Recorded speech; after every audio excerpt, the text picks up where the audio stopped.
किसी जंगल में एक बहुत ही भयंकर शेर रहता था। उसका नाम राजा था। राजा बहुत ही शानदार था।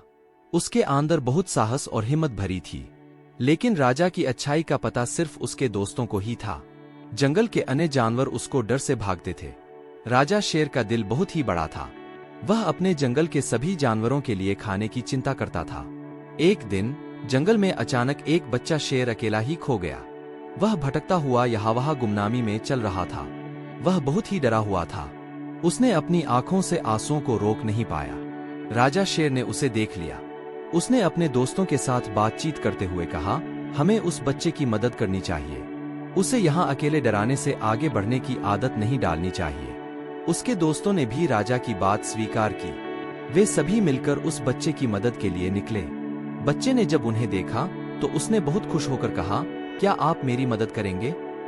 राजा ने कहा, हाँ, हम तुम्हारी मदद करेंगे, लेकिन पहले तुम्हें हमारी बात माननी होगी। बच्चे ने मुंह ढक लिया और हाँ कह दिया।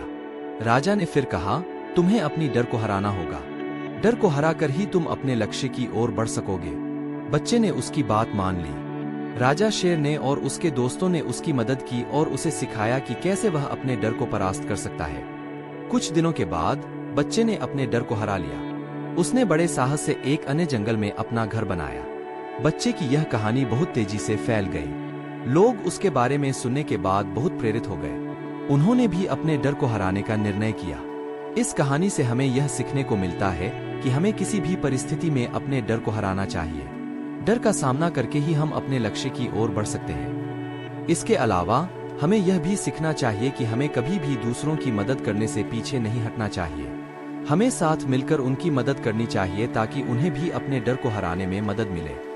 इसी तरह से राजा शेर और उसके दोस्तों ने उस बच्चे को उसके डर से निकाल कर उसे सच्चे शेर का मुकाबला करने की शक्ति दी।